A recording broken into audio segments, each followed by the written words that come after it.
Good morning, all of my students. Welcome in Concept Develop Center with Engineer Ravi sir. आप लोग का concept develop centre में engineer Ravi sir के साथ स्वागत है। तो आइए हम कुछ नया करने जाते हैं।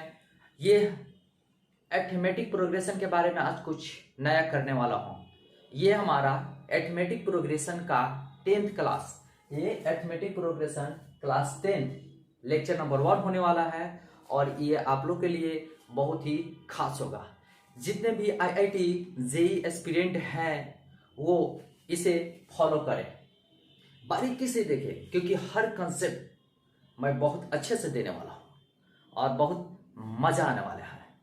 तो चलिए हम बात करते हैं अरिथमेटिक प्रोग्रेशन के बारे में। ठीक है, तो आप लोग कॉपी कलम निकालिए और नोट्स बनाना शुरू कीजिए और हर पॉइंट को नोट कीजिए और हर पॉइंट यहाँ पर इंपॉर्टेंट ही होगा। तो चलिए हम बात करते हैं अरिथमेटिक प्रोग्रेशन में। सबसे पहले आती है सीक्वेंस। सीक्वेंस होता क्या है? ठीक है, इस दुनिया में जितने भी चीजें हैं सभी रूल्स एंड रेगुलेशन के अनुसार चलती है। अगर रूल्स एंड रेगुलेशंस है तो हम उसके बारे में पढ़ना चाहते हैं, इसलिए उद्देश्य है मेरा यही। सीक्वेंस का भी यही रूल है, डेफिनेट रूल को फॉलो करना चाहिए। तो कहने का मतलब होता है सक्सेशन ऑफ नंबर, संख्याओं का समूह होना चाहिए जो एक डेफिनेट रूल को फॉलो करे। अगर डेफिनेट रूल को फॉलो करता है तो वो सीक्वेंस है, अगर नहीं फॉलो करता है तो सीक्वेंस नहीं है। तो आइए हम बात करते हैं sequence. A succession of numbers which are formed by a definite rule. Form by a definite rule, अगर फॉर्म डेफिनेट रूल से फॉलो करता है तो वो हम कहते हैं कि सीक्वेंस है, अदरवाइज नहीं है। आइए हम बात करते हैं। देखिए examples, I have taken many examples और आई होप मजा आ जाएगा। 1 2 3 4 हम यहाँ देख रहे हैं क्या कि ये डेफिनेट रूल को फॉलो कर रहा है। इस +1 करेंगे तो ये आएगा, इसमें +1 करेंगे तो हमारा 3 आएगा और 3 में +1 करेंगे तो 4 आएगा। यानी कि डेफिनेट रूल को फॉलो कर रहा है, यानी कि जितने भी परसेंटिंग टर्म्स है, ठीक है, वो +1 टर्म से जुड़ा हुआ है। अब हम बात करते हैं, देखिए 2 4 6 8 यानी कि ये इवन नंबर्स है और +2 हो रहा है, +2 इसमें भी +2। कहने का मतलब होता है +2 ये भी एक रूल को फॉलो कर रहा है, यानी कि ये सीक्वेंस है। तीसरी चीज है ये ऑड नंबर है। 1 का ये 1 का स्क्वायर है, ये 2 का स्क्वायर है, ये 3 का स्क्वायर है और ये 4 का स्क्वायर है। ठीक है, समझ में आ रहा है? 1 का स्क्वायर, ये 2 का स्क्वायर और ये 3 का स्क्वायर और ये 4 का स्क्वायर। तो कहने का मतलब ये रूल को फॉलो कर रहा है, यानी कि ये भी एपी में है, सीक्वेंस है। ये भी सीक्वेंस है, ये भी सीक्वेंस है, ये भी सीक्वेंस है। चलिए अभी तो सीक्वेंस होता जा रहा है। यहां पर देख रहे हैं 1 3 5 7 यानी कि ऑड नंबर है और जो आगे का टर्म है, ठीक है, तो वो +2 से आगे होता है। ये +2 अगर करते हैं 1 में 3 आता है और 3 में +2 करते हैं तो 5 आएगा और 5 में +2 करते हैं तो 7 आएगा, यानी कि डेट मीन्स ये भी एपी में है। अब हम बात कर 1 8 27, तो 1 का अगर क्यू करते हैं 1 होगा, 2 का क्यू करते हैं 3 दे रहे हैं पावर, इसका मतलब ये होता है इसको पढ़ा जाता है क्यू, 3 को क्यू कहा जाता है। ठीक है, तो 2 का पावर 3 यानी कि 2 क्यू और यहाँ 3 पे पावर क्यू करते हैं तो 27 आ रहा है। और इस तरीके से ये भी हम देख रहे हैं कि एपी में। एक और एग्जांपल लेना चाहूंगा कि जो एपी में जो सीक्वेंस नहीं होगा। I am not talking about आगे के टर्म है, एपी के बारे में मैं बात करूंगा, बहुत बेहतरीन होने वाले हैं कंसेप्ट। तो मैं बात करता हूं 1 हुआ, 5 हुआ, 2 हुआ, 7 हुआ, ये सब इसका कोई डिफिनिट ऑर्डर नहीं मिल रहा है। नहीं, अगर डिफिनिट ऑर्डर मिलता 1, ये देखिए 4 का डिफरेंस है, ठीक है, और ये 5 और 2 का है, अंतर हो गया, फिर ये 5 बढ़ गया, तो कहने का मतलब इसका कोई रिदम नहीं है। तो जब रिदम नहीं है तो इसको हम एपी में, इसको हम सीक्वेंस नहीं कहेंगे। क्यों सीक्वेंस कहेंगे? ठीक है, तो दिस इज रॉन्ग, ये सीक्वेंस नहीं है। अब हम बात करते हैं, बहुत सारे सीक्वेंस के बारे में बात कर रहा हूं, 7 में ले रहा हूं, 6 और 7 से। अगर 2 है, 4 है, 8 है, 16 है, ये सीक्वेंस में होगा। क्यों होगा? कि देखिए 2 से अगर 4 में डिवाइड करते हैं तो 2 आता है, 4 में 8 से करते हैं तो 2 आएगा, फिर 8 में 16 से डिवाइड करेंगे 2 आएगा।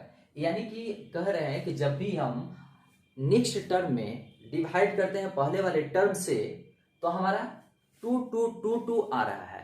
यानी कि प्रत्येक 2 का सिलेक्शन कर रहे हैं तो रेशियो कांस्टेंट आ रहा है। कहने का मतलब ये भी हमारा एपी में है। पूरा क्लियर हो रहा है। तो इस तरीके से जो भी फॉर्मेट होगा हमारा सीक्वेंस होगा।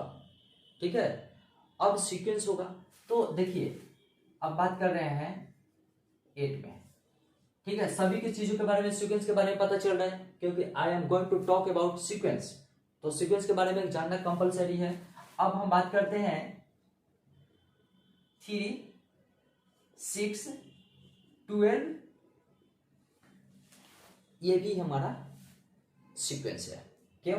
जब डिवाइड करेंगे तो 2 आएगा, इसमें डिवाइड करेंगे तो 2 आएगा, और ये आगे टर्म चलता चला गया। ठीक, तो ये भी हमारा सीक्वेंस है। इन इस कंडीशंस देख रहे हैं, इस सीक्वेंस हो रहा है। तो कुछ हम नए बात करते हैं।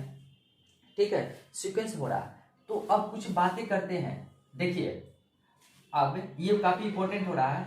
A1 हो गया, A2 हो गया, A3 हो गया, A4 हो गया, इस तरीके से टर्म चलता जाएगा।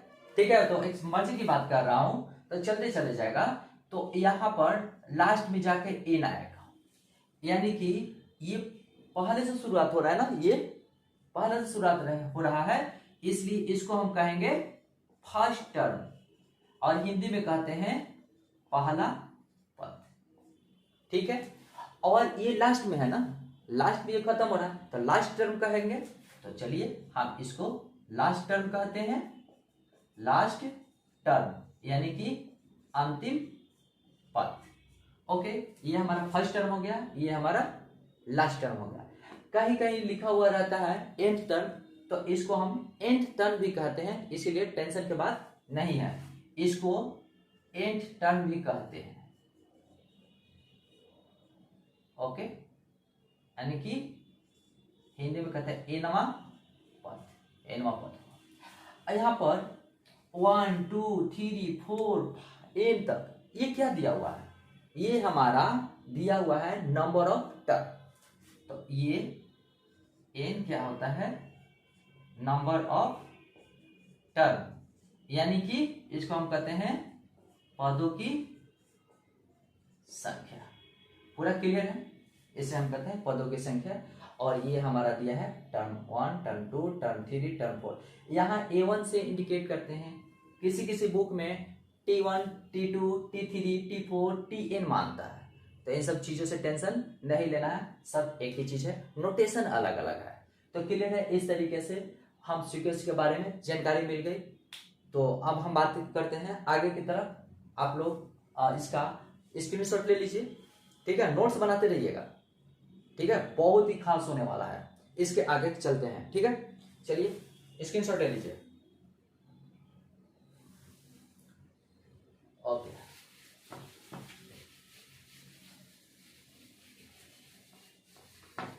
अब बात कर रहे हैं, कुछ बताने वाला हूं खास, तो अब आते हैं खास बात पर, ठीक है। मान लेते हैं कि एग्जांपल देखिए, an बराबर मान लेते हैं, ठीक है, an बराबर मान लेते हैं 3n+2, 3n+2। हम एग्जांपल पे एग्जांपल दे रहे हैं, ठीक है, 1। तो कहने का मतलब होता है कि कह देगा कि 3 टर्म लिखिए। तो 3 टर्म लिखने का मतलब होता है कि एक बार n बराबर अगर 1 पुट करते हैं, देखिए 3 टर्म लिखना है, तो 3 टर्म कैसे लिखा जाएगा? ठीक, तो राइट फर्स्ट 3 टर्म्स अगर कहता है राइट 3 टर्म्स, लीजिए क्वेश्चंस में लिख दिए राइट 3 टर्म्स। तो 3 टर्म्स के बारे में अभी हमने बात किया है। कि टर्म्स क्या होता है। तो देखिए ये फर्स्ट टर्म्स हो गया, ये सेकेंड टर्म्स हो गया, ये हमारा थर्ड टर्म्स हो गया। यही है ना, first term, second term, third terms. हमको थर्ड टर्म्स का कह रहा है। तो देखिए हम बात कर कैसे लिखते हैं। अगर n इक्वल टू 1 हमने पुट किया तो यहाँ पर a1 लिख सकते हैं, ओके। और इक्वल टू 3 इंटू एन के बदले 1 प्लस 2, तब 3 हुआ प्लस 2 यानी कि 5 हुआ। a1 हमारा कितना हो गया, 5, ओके। अब हम बात करते हैं n बराबर 2 रखते हैं, तो हम देखते हैं कि a2 बराबर 3 इंटू 2 प्लस 2, यहाँ 6 प्लस 2 यानी कि 8 हो गया। a2 इक्वल टू 8 हो गया। अब हम कहते हैं n बराबर 3 पुट करने के लिए, तो देखते हैं a3 आ जाएगा और 3 इंटू 3 प्लस 2 यानी कि हो जाएगा, कितना हो गया, 3 9 प्लस 2 यानी कि 11। तो कहने का मतलब लिख देंगे। चलिए a1 a2 a3 करके लिख दे। a1 बराबर क्या है, a1 बराबर 5 आया है, a2 बराबर 8 आया है और a3 बराबर 11 आया है। तो ये क्या है, हमारा 3 टर्म्स का सीक्वेंस है, ठीक है, 3 टर्म्स का सीक्वेंस है। ये हमारा होता है क्या, आंसर हो जाता है, ठीक है। यहाँ पर सीक्वेंस लिख करके ऐसे लिख सकते हैं। दूसरी चीज है, दूसरा एग्जांपल मैं देने जा रहा हूं, जहां जहां समझ में नहीं आएगी, जहां जहां समझ में अगर नहीं आएगा तो कोई भी स्टूडेंट बोल सकता है, ठीक है। और मैं जब अच्छा लगेगा तो आप लोग खुद समझ रहे हैं कि सब्सक्राइब कीजिएगा, कमेंट कीजिएगा, लाइक कीजिएगा और मजा ही आने वाला है, ठीक है। ऐसा मैं कर दूंगा कि मजा ही मजा आ जाएगा। तो चलिए एक और एग्जांपल लेते हैं। an equal to n square plus 1, okay. an equal to n square plus 1, क्योंकि खास होने वाली है इसीलिए हम हर बार एग्जांपल ले रहे हैं। एग्जांपल से हमारा क्लियर हो जाएगा। एक दूसरे टाइप से भी बताने वाले हैं, देखिए जरा सा। अगर 3 टर्म्स लिखना है ना, 3 टर्म्स लिखना है तो n बराबर पहले 1 कर देते हैं, तो a1 हो गया, तो 1 का स्क्वायर प्लस 1 यानी कि 1 प्लस 1 इक्वल टू 2 हो गया, ठीक है, क्लियर है। कैलकुलेशन थोड़ा सा फास्ट रखना होगा क्योंकि IIT JEE का हम लोग प्रिपरेशन कर रहे हैं, तो ये तो मैं 0 लेवल से हार्ड लेवल की तरफ जाने वाला हूँ, ठीक है। ये अभी इजी चल रहा है, इजी से हार्ड लेवल की तरफ मैं जाऊंगा, ठीक है। और अभी से ही तैयारी कर दीजिए जो भी IIT JEE एस्पिरेंट है, क्योंकि बहुत ही आसान हो जाएगा। और ये इसको टोटल को आप लोग नोट्स बनाते रहिए। चलिए a2 इक्वल टू हो गया 2 का स्क्वायर प्लस 1, ठीक है, 2 2 4 प्लस 1 इक्वल टू 5, क्लियर है। अब n इक्वल टू 3 हो गया, तो a3 इक्वल टू 3 का square plus 1, 9 plus 1 equal to 10 लिख सकते हैं। This is very simple. So तो अगर हम इसको इस तरीके से लिखें a1 a2 a3, तो हम लिख देते हैं सीक्वेंस हो गया 2 5 एंड 10, इस तरीके से सीक्वेंस हो गया। तो पूरा का पूरा क्लियर कर दे रहे हैं आप, और इसके बाद हम आगे की तरफ बढ़ रहे हैं, ठीक है। तो क्लियर हो गया। अब हम बता रहे हैं कि कैसे कैसे अलग अलग रूप से टर्म को लिखा जा सकता है। क्वेश्चन बताने का तरीका भी अलग अलग होती है, ठीक है, क्वेश्चन बताने का तरीका अलग अलग होती है। तो हम बात करते हैं कुछ अलग टाइप का क्वेश्चंस के। ये हो गया, इसके बारे में कुछ क्वेश्चंस लिख देते हैं ताकि आप लोग को होमवर्क लास्ट में लिखूंगा, लास्ट में होमवर्क में लिखूंगा और लास्ट में आप लोग तैयारी कर लीजिए, क्लियर है। अब देखिए कह रहा है कि कुछ वैल्यूज है, इसी में हम बात करते हैं। देखिए कुछ वैल्यूज है, इसको कैसे लिखा जाएगा। जैसे हम मान लेते हैं an बराबर 5n-4 है, क्लियर है।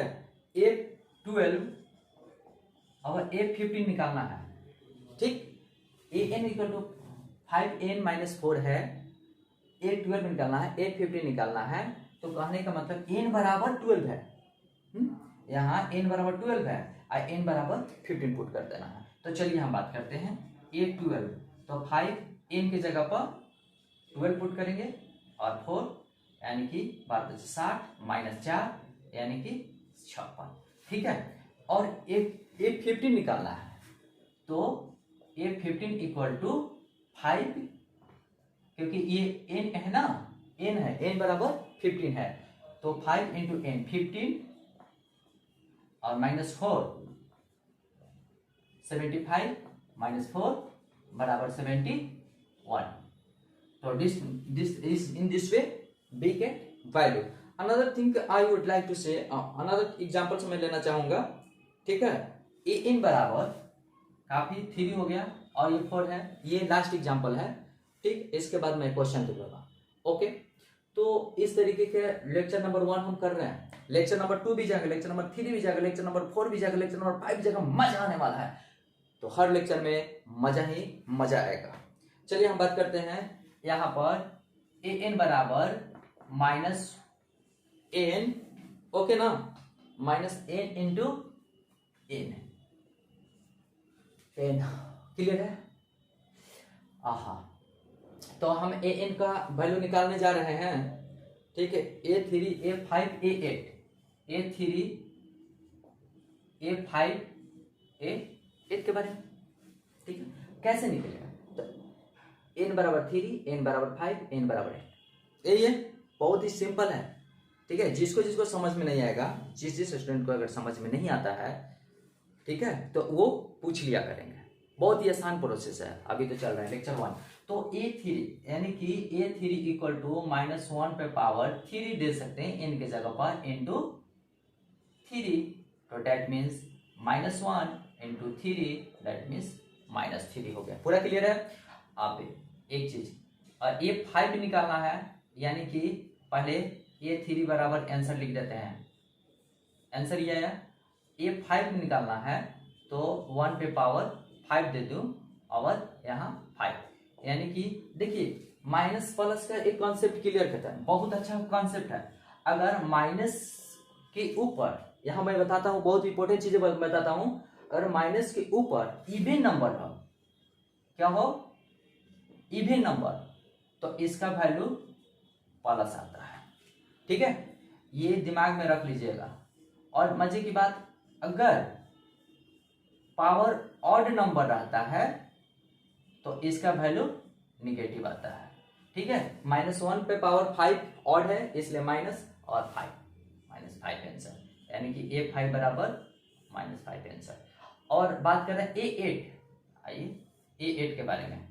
A8 तो हमने क्या बोला है कि ये माइनस पे पावर है 8 इंटू 8. तो कहने का मतलब 8 इवन नंबर है ना, इवन नंबर तो पॉजिटिव वैल्यू आएगा, इसलिए कोई बात नहीं, 1 इंटू 8, यानी कि A8 इक्वल टू 8 हमारा.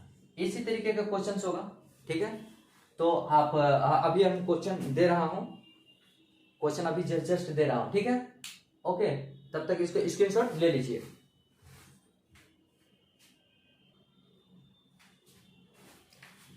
चलिए, ये आप लोग का होमवर्क है और होमवर्क आप लोग बना कर लाइएगा, मजा आने वाला है.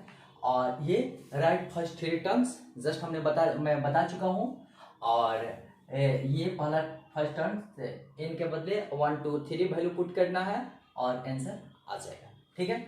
और फिर 8 टर्म्स आर गिवन, तो फाइंड इंडिकेटेड टर्म्स, जो इंडिकेट किया गया है. जैसे मान लेते हैं कि यहाँ दिया हुआ है an बराबर 3n-2 और n+5, ठीक है. तो A5 यानी कि n के बदले 5 पुट करना है, इसमें पुट किए, इसका वैल्यू आएगा, A5 का वैल्यू आ जाएगा. n बराबर 8 पुट करेंगे तो इसका वैल्यू आ जाएगा. यहाँ n के बदले पुट करेंगे तो A8 का वैल्यू आ जाएगा. उसी तरीके से इन सभी चीज़ों का आप लोग अच्छे तरीके से तैयारी करके आइएगा और सॉल्व करके आइएगा. जो प्रॉब्लम्स होगा मैं बता दूंगा. अब बहुत ही आसान है, फर्स्ट 8 टर्म्स निकालना है और 8 टर्म्स दिया हुआ है, इंडिकेटेड टर्म्स निकालना है. इसी के साथ मैं द एंड करता हूँ और ये हमारा फर्स्ट लेक्चर एंड होता है. और इसी के साथ मैं आप लोगों को बोल रहा हूँ कि सॉल्व करके लाएंगे और मज़ा आने वाला है, ठीक है. नेक्स्ट लेक्चर 2 में बहुत ही बवाल होने वाला है और आई थिंक पूरा जोश उत्साह के साथ आइएगा. तब तक जय हिंद, जय भारत और जय concept develop centre. Okay, bye.